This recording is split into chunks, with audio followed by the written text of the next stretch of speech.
I recently realized that I had been living in survival mode for my entire life, which is not normally how I introduce myself to a big group of strangers, but I figured maybe some of you can relate. Turns out, we are not designed to live in a chronic state of stress that tips us into survival mode, where every single task that we're doing just feels like we're fighting for our lives, and so often we get stuck there until we burn out, sometimes repeatedly. Who knew? In fact, nervous system research suggests that we are meant to live the vast majority of our lives in a baseline state of safety. The good news is that we often can reset our stress and navigate back towards this safe baseline within minutes if we allow it. By tapping into this primal capability, this is what animals do, right? When they need to reset their stress, they literally shake it off and restore themselves back to a safe baseline. So when we tap into this primal capability, we too can have this same opportunity. It's a key part of what I like to call burnout hacking. It's my own method, science-informed, that's designed to guide ourselves back to that safe baseline, a place where well-being, productivity, and sustainable success can thrive. Who am I to talk about burnout? I'm not a doctor, I'm not a scientist. I'm a former high-growth startup leader, I'm a yoga instructor, and I'm someone who's learned about burnout the hard way, by living it. Not once, not twice, but 3 times, sprinkled with plenty of little baby burnouts in between. But who's counting, right? Besides my therapist. Plus HR, Cedars-Sinai Hospital, and my whole extended family. But burnout didn't blindside me. It's more like I just sprinted towards it with a to-do list in hand. But, I was a very extreme case. I grew up in a high-stress environment where survival mode was the baseline. So I became a perfectionist. I set very high bars for myself. I overworked myself until rest felt like a reward that I had not earned. And I never quite managed to learn the art of boundaries. I even managed to burn out on teaching yoga, which I didn't even know was possible. It's crazy. I jumped across industries in search of fulfillment, right? Racking up a LinkedIn that reads like a Cheesecake Factory menu. Thankfully, though, that yoga job, it brought me back to life and gave me a clue that maybe what I needed wasn't more productivity hacks or hustle culture or even healing tools. Maybe what I needed was to feel safe. Which brings me to you, because burnout is everywhere, right? It's an inevitable experience, or at least it feels like it for us. A recent US study shows that 2 out of every 3 people are burnt out. A global survey came out, and that number is even higher, 82%. So if you're currently feeling exhausted, numb, like you're running on fumes, you are quite literally not alone.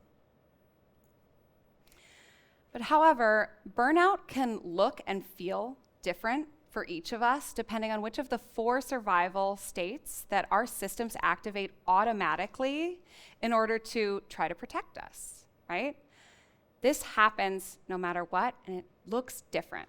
The 4 F's are fight, flight, freeze, which is shut down, or fawn, which is sacrificing our own needs to stay connected with others. So this is important to understand, because when we can know what those 4 F's of survival can look like for us, then we can start to recognize burnout as it's developing, because those survival states give us awareness that we might be working towards a burned out state if we're not already there yet. And with this awareness, then we can start to do something about it. So let's look at our options. What can we do? The first is stress management. The World Health Organization defines occupational burnout as a work-related phenomenon that results from chronic stress that has not yet been managed. Most of us are familiar with different stress management tools, right? These are productivity hacks, to-do lists, and meditation. These are mind-based tools that increase our capacity to better handle stress. But in their book, Burnout, The Secret of Unlocking the Stress Cycle, Emily and Amelia Nagoski, they tell us and explain that stress management tools are only one part of the picture. So the other part is stress resolution. At least that's what I call it. They coined it and refer to it as completing the stress cycle, which this is moving through the physiological effects on the body in order to reset our stress and get back to a safe baseline. These tools, inspired by the way that animals move through their stress and release it from their body, literally shaking it off, signals that they are now safe from a threat and they can move forward with a secure baseline.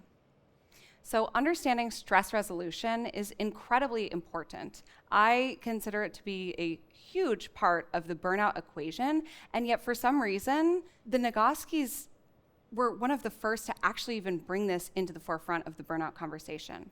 It's crucial for us to discuss it, work towards getting it into our lives, and if we want to incorporate this as a habit, why don't we try? I started to think to myself, how do I make this more of a habit to resolve my stress in the moment so that I can try to maintain a safe baseline? So I looked to James Clear for some advice, author of Atomic Habits, and in his book, he mentions that 2 minutes is a great benchmark in order for us to latch onto a task and decide that we want to make it a habit. Should be 2 minutes or less so that we can start to incorporate it into our lives. Coincidentally, it only takes a couple minutes for us to resolve our stress cycles. So knowing that creating new habits, all we need is a couple minutes, and that can make it feel doable and accessible to us to start to set this foundation of how we want to live with these new tools. We can also resolve our stress in that amount of time. Makes it feel like something that we can actually manage, which is so important for us when we are going through burnout and it feels like everything is so overwhelming. We can't even make decisions. I wanted to create a tool that I could go to like an emergency drill, right? Like a stop, drop, and roll. Just latch onto it and be like, okay, this is my stress reset. Because sometimes these stress resolution tools, the list can feel so overwhelming when we're looking at what to decide. And when we are in a state of survival mode, our prefrontal cortex goes out the window. Like we're not able to access our logical decision making. That part of the brain is in charge of all of our executive functions. So when we are able to quickly reset our stress, we can get our prefrontal cortex back online, regain capacity to have executive functioning, and start to live in the safe baseline state where we can make good decisions and grow in sustainable success for ourselves. So that was my thought process behind creating this 2-minute reset. I took all of these different pieces of information to put together something that I felt like could be a quick tool to do not only every day to maintain a safe baseline, but then also pull from it when I'm in this like state of burnout disarray. How better to say it, right? All right, here's a 5-minute reset, you guys. There is not a one-size-fits-all solution, but in the absence of that, this is the best solution that I've come up with thus far, the best one I've seen. The 2-minute reset is 5 steps, right? And it is designed to flow through the stages that animals go through when they're resolving their stress. Step 1, survive. 2, shake. 3, stretch. 4, it is stroll. And 5, finally, soothe, okay? Those are the 5 steps. We're gonna run through them. When you do it, you wanna set a timer for 2 minutes and get through them all in that time. If you want to do more, go for it, okay? 5, 4, 3, 2, 1. Okay, step 1.